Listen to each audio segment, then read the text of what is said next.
Okay, so night number 3 of Rosh Hashana Reboot. So, night number 1, we spoke about the element of earth and rebooting your vitality, going through your day with more energy, better health, something I'm working on now. I've been a little bit low energy these days, so we're trying to work on that, figure out what tweaks I can make. Last night we spoke about the wind element, and in the wind element we spoke about mindset and clarifying what are the glasses that you wear, what are the mindsets that you go through with life, and realizing that very often you just have to take off one pair of glasses and put on a different pair of glasses, and you start seeing things in a very different way. So we spoke about rebooting your mindset, and tonight we get to the water element, the emotions, and we're going to speak about rebooting your relationships. Okay. So the relationships that we're going to speak about tonight are not only the closest relationships, but we're going to look at the relationships overall. And even though everyone knows, you know who you're in a relationship with, you know the various relationships that you have.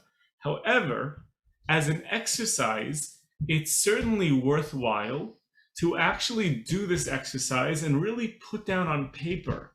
Put down on paper, you'll see that it's a powerful thing to divide your relationships into 3 groups. The inner circle, which is close family, friends, and really the people who, the way I like to say it is the people that need you the most. People that need you the most. So that is your inner circle. And then your intermediate circle, friends, distant relatives, and others. And then the outer circle, which is just acquaintances and others, and really spend that time. You have to do this exercise twice, because number 1, you want to do this exercise and reflect who are those people right now. And then you want to do the exercise a second time, and you want to ask yourself, in my ideal life, who would those people be? Who should be in the inner circle? Who should be in the intermediate circle? Who should be in the outer circle? And sometimes the people, you'll see that the 2 charts are different. Sometimes the people that should be there aren't necessarily there. Sometimes the way life has worked is we've given priority to certain people that shouldn't necessarily be in the inner circle, and yet they're making it there. And obviously, even within the inner circle, you can also, make even more circles depending on the different relationships that you have.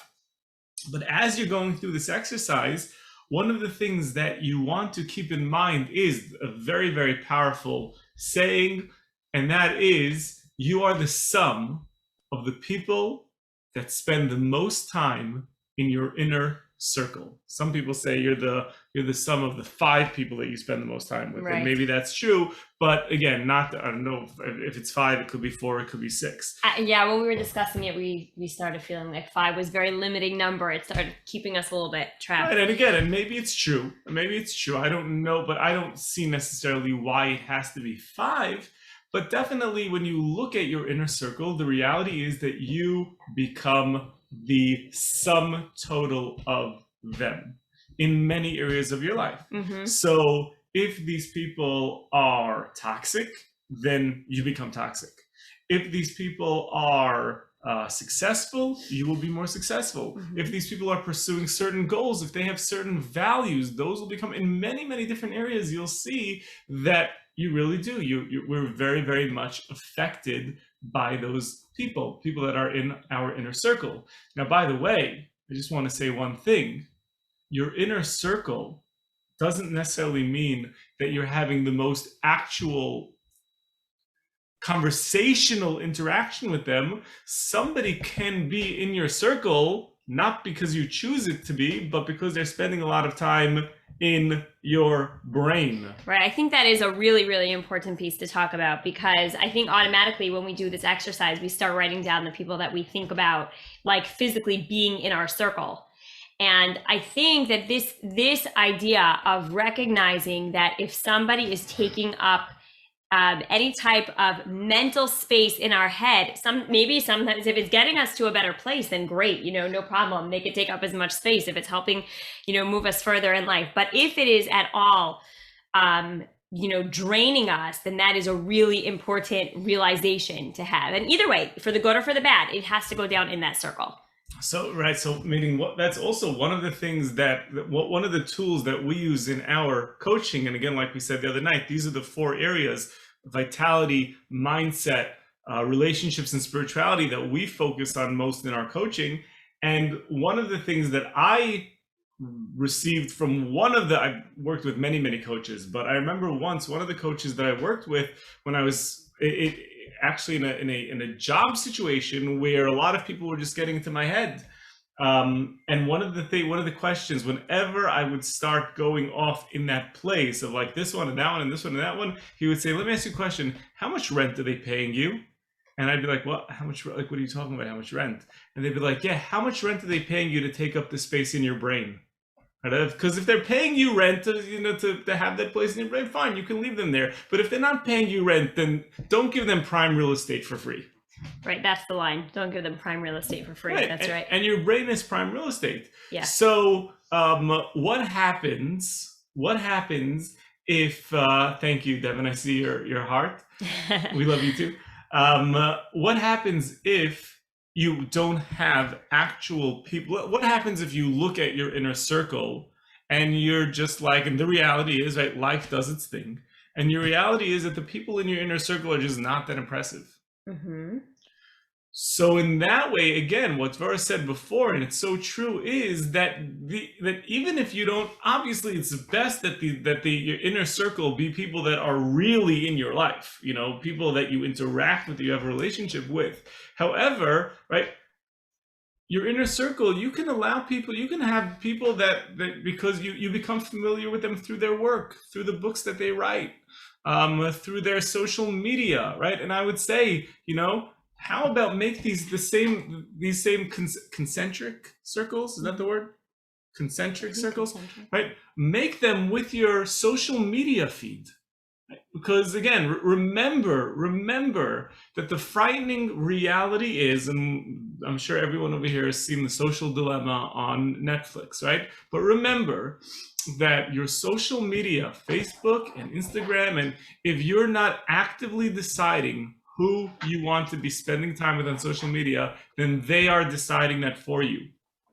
So that means that if you spend a lot of time on social media, and most of us will probably say we spend too much time on social media, but fine, that's the reality. You want to mute? Should we mute? Right, that's the reality. The reality is that we do spend a lot of time on social media, and therefore we are impacted by the space. So make those same concentric circles and say, one second, who's coming up most in my feed? And how are those messages? I want to tell you something. For me, over the course of the last year and a half, social media has been very, very important, especially with the less human interaction. And I've really built relationships with people. I've surrounded myself, at least in that space, with people that have deeply, deeply affected me for the positive. Because, again, between COVID, between my family, between living where we live, I'm not in close physical proximity to my close friends and the people that I want them to influence me in a way that I'd like to be influenced. So therefore I said, I'm going to turn my social media into a tool of positive impact. And, thank you. Miriam Mishkin says, amen. And yeah, I learned this. I never did this before, but I did learn recently that, like, you read a good book and you're moved, reach out to Devorah did this. I never heard of it. She reached out after she read The Choice. She reached out to Dr. Edith Eger, and they built a relationship. And I started doing that more and more and more. One of the nice things for me about starting the podcast for me is that now I have an excuse to reach out to people that I want to get to know a little bit better and say, hey, I have a podcast. Why don't you come on? I'd like to pick your brain a little bit.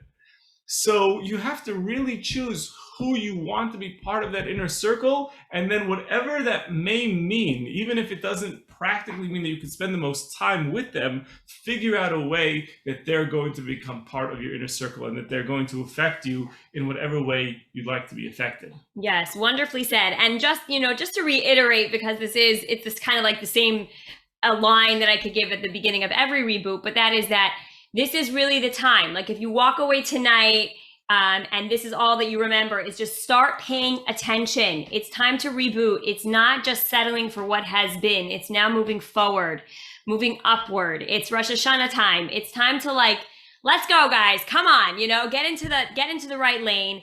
And if you leave with nothing other than start just paying attention, like who are those people? Where do they fall in the circle? And what energy are they bringing to my life? That is already a tremendous step in the right direction.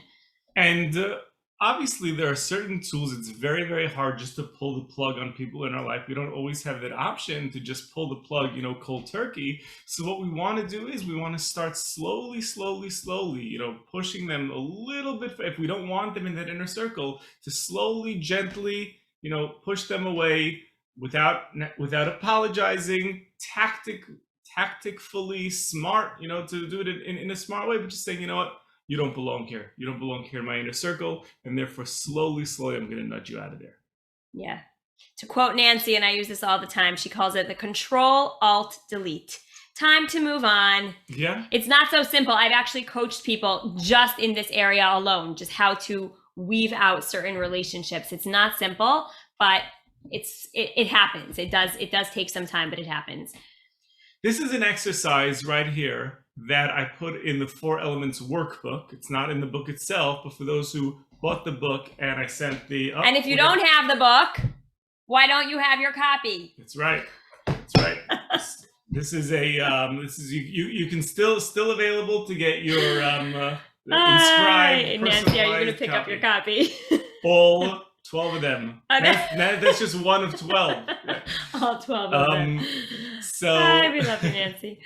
So this is an exercise from the workbook that comes along with the book, where I'll just read to you the instructions over here. But this is a tool that I learned. It's a very, very powerful tool. Make a list of all of your best qualities when you are at your best. Okay, so this is something we've spoken about it probably many times in the relationship class. It's v'ahavta l'reacha kamocha. You have to love others like yourself, which means that if you don't have self-love, then you will not have the capacity, you will not have the space to love other people. It's very, very hard. Perhaps it's impossible to love other people more than you can love yourself. According to many of the commentaries say that it is not possible to love others more than you love yourself. So if you are lacking in self-love, then you will not be able to love other people. So the first step to learning how to really give to other people is to make a list of all of your best qualities when you are at your best. I'm a problem solver. I am funny. I'm energetic. I'm a positive. good listener, right? Yeah. Whatever it is, you need to put that down as your these are the things. This is you. This is what I know that I can be. And then make a list of people who need me. Make a list of those people that are in the inner circle, right? Devorah, Meira, Shira, Moshe Mordechai, Simcha, Daniela, Asher. That's my family, or whoever else it is.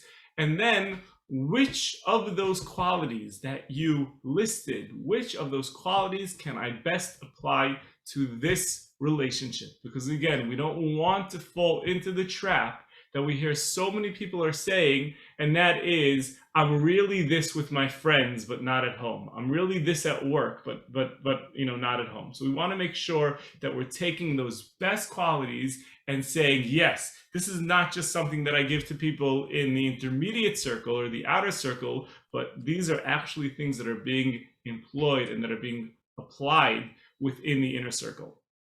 Okay, including it your spouse, children, close friends, parents, especially if you have elderly parents, and part of your life mission at this point in your life is to take care of them. Next, each of their names describe which of your qualities you can apply more to improve this relationship. And by the way, it's very interesting. I heard from someone a couple of months ago, I thought that this was very insightful, that they saw that they were developing a new friendship with somebody. and they asked this person point blank. They said, I see we're becoming close friends, and I appreciate and I value you as a friend. Can you tell me, what do you hope to gain from this friendship? Like, how can I serve you in this relationship? I want to be there. I want you to consider me a good friend. Tell me, like, what does that mean to you? Because it's different for a lot of people. I'll tell you, but personally, as growing up, for me as a kid growing up, because my siblings were half siblings, they were older than me. My parents for a chunk of my life were divorced. So for me, I needed a friend who I could have deep, meaningful conversations with. Right?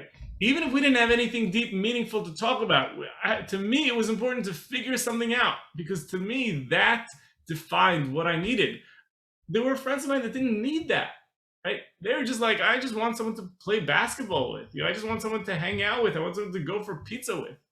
And if someone was like that, if they didn't need that, then I struggled being friends with that person, because my needs were different. I needed to know that this person was intensely invested in our relationship. It made me a pretty needy kid, right? Mm-hmm. But thank God I was surrounded, or Hashem helped me find people who can give that to me. And therefore, I guess maybe part of my life mission is to try to be that for other people. But if someone just wanted someone to hang out with, our friendship didn't go anywhere. So you have to know, different people are going to have different needs in their relationships. Yeah, I think most people don't usually pause to ask that. I was just having a conversation with someone, and she told me she was investing so much in a friendship. She was living in a city where she really found like it was hard to cultivate friendships. And she finally thought that she had found a great friend, and she was pouring so much time and energy into this friendship. And then she went through a little bit of a life crisis. And when she reached out, she didn't get a response. And she reached out again, and she didn't get a response. And when she kind of called her friend out on it, her friend was like, you know what? I'm really not in the place right now to be cultivating new friendships. I'm very busy with my life. You're welcome. You're welcome to call, and we can hang out when we happen to be together at the park. But investing in this new friendship, it's not going to happen. And this woman that I was speaking to was telling me that it was such an eye opener for her, because she was investing and investing and investing, and the other person she was investing in had no interest in reciprocating whatsoever. So it is it could potentially be a very, very important, realization to have. Yes, absolutely. So that's it. So we want to just make sure that in all of our relationships, we know how to properly give to that person, and to be clear as to what our expectations are as well. Okay, this next section of tonight's discussion is something that I think some of you have probably already seen the next few slides if you came to our January relationship goal setting class. So this will be a little bit of a review, but what we believe very strongly is that you have to find times during the year. Now, before Rosh Hashana is a great time, and certainly January is also a great time. Do it twice a year if you need. And then it could be biannual relationship goal setting. But at least once a year, you want to do relationship goal setting. And whenever we're speaking about goal setting, I always like to call it the Chochma-Bina-Daas method. And what that... It's very easy to say, just like the Chochma-Bina-Daas method. Exactly, they all know it already, exactly, right? But what Chochma-Bina-Daas, well, pretty much that is, the idea of Chochma is always big thinking, Bina is very granular thinking, and Das is very practical, applied thinking, right? So whenever you're trying to set a goal, you want to take it through these three levels of, number one, big thinking. You never want to start with small thinking. So you want to start thinking big, then you want to make it granular and detailed, that's called Bina, and then you want to make it practical and applicable, that's called Das. So even before we get into that, the first thing that you want to do with your relationship goal setting, and again, this is not something that you're going to do with all relationships, but certainly your closest relationships, right? If you are married or living with somebody or really invested very, very strong in a certain relationship, you want to use this time and say, okay, what are our goals in this relationship? So the first thing to do over here is just step one is just reflect. Just reflect. This is just total big thinking. Okay, when I think back to the year, what are the things, what went right this year? What went wrong this year? Right? If I can just, pump out 5 things that went right this year, right? What are they? Again, they don't need to be specific. Just again, we just want to get our brain. Sometimes right. Don't think too hard. Last year's Rosh Hashanah seems like it was decades ago. When was last Rosh Hashanah? It just seems so long ago with everything.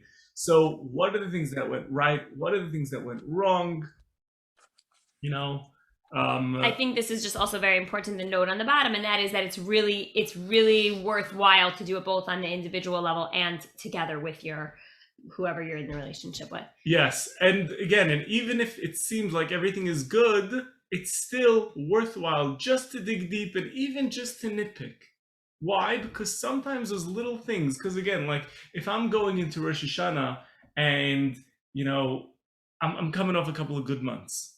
So sometimes when things are going well, we forget that no, there are actually little cracks in the relationship that we do need to patch up. And maybe we're not connected to it right now because things are going well. Unfortunately, that is the way relationships work. That often when things are going well, we don't want to bring up the bad. And then when they go through sort of those low times or those dips, then suddenly everything comes out from under the carpet. Mm-hmm. So it's worthwhile when we're doing this, even if it's hard, but just to point out, okay, there were a few cracks over there. Let's talk about it. So step one is just reflection and just trying to at least get a clear picture in our mind of the last 12 months, how things looked. Okay, now we get to the Chochma place. And this is reverse engineering. So the first step of reverse engineering is always through visualization. I'm just making this a little small so I can see. Visualization of the big picture, meaning think, project in a year from now. Where do I want my relationship to be in 1 year from now? What do we want it to look like? What's going to be, what are the things that we're going to accomplish together?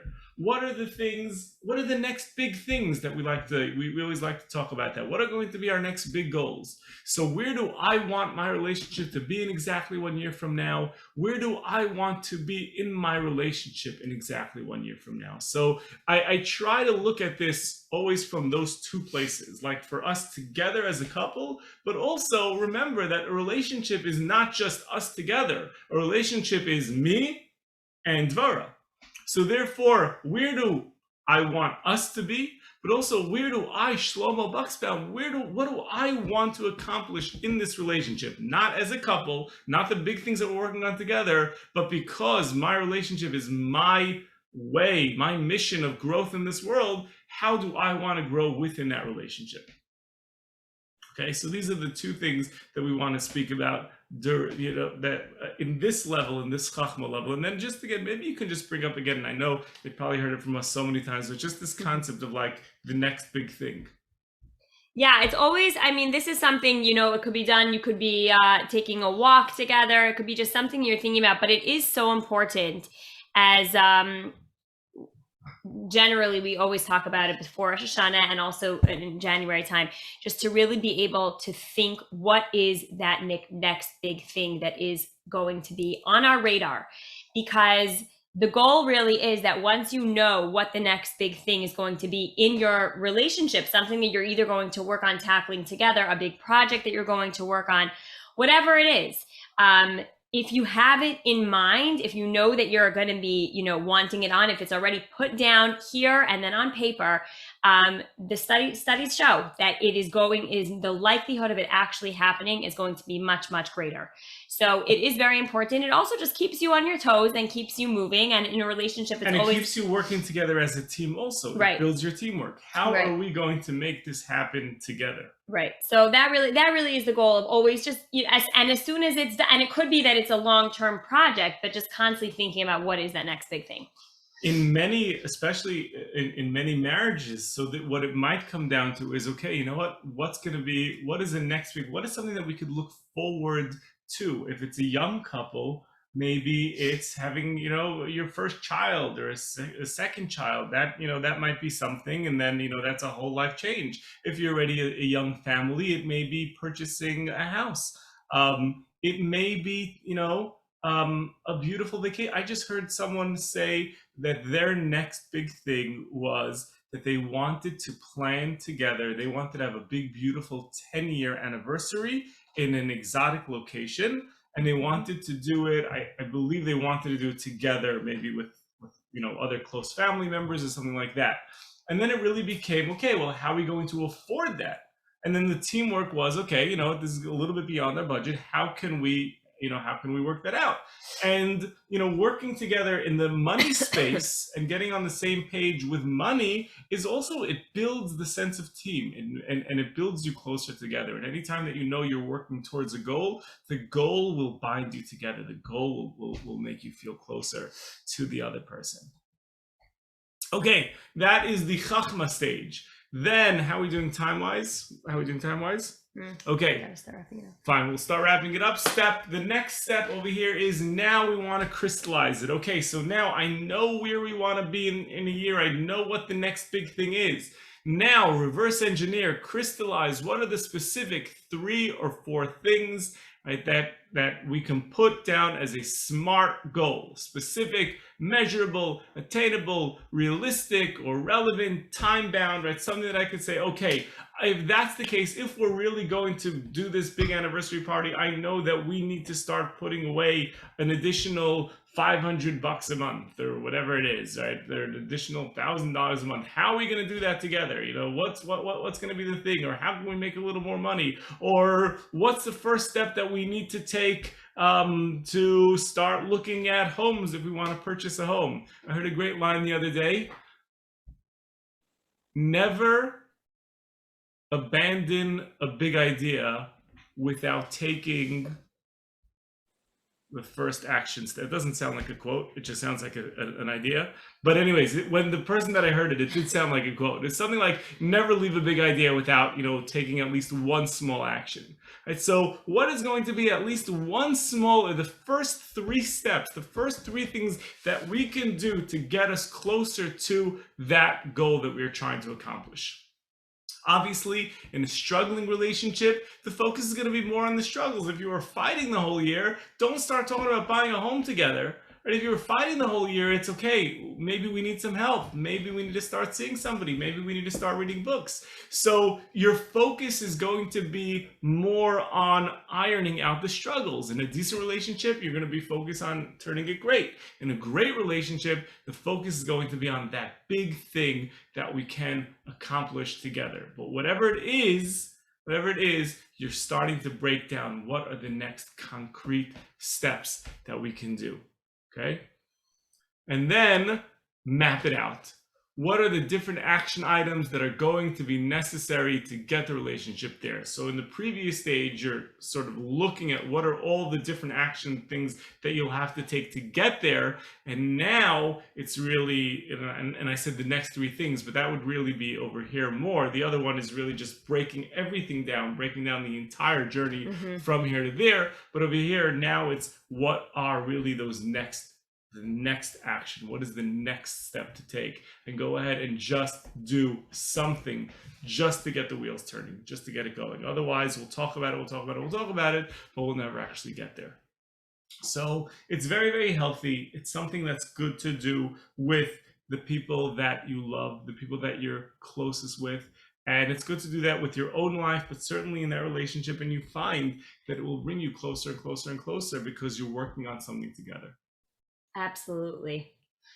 Okay, so we had really a couple of different exercises tonight about rebooting your relationship. Number 1 is more general, dividing the people in your life into the inner circle, intermediate circle, and the outer circle. Once you define the people that are in your inner circle, you want to ask, how can you serve them better? By obviously loving yourself, first loving yourself more, and then loving yourself, not more than them, but more than you previously have, yeah. Right? More self-love, and then applying it to them. And then this final activity is with the people that you're closest with, go through this reboot, this goal-setting message by reflecting back on your past year, looking 1 year ahead and seeing where you want to be in your relationship, right? And then realizing what are the steps that it's going to take to get me there, and then finally mapping out what is necessary for me to do right now. Who's going to do it? What are the first couple of steps to take?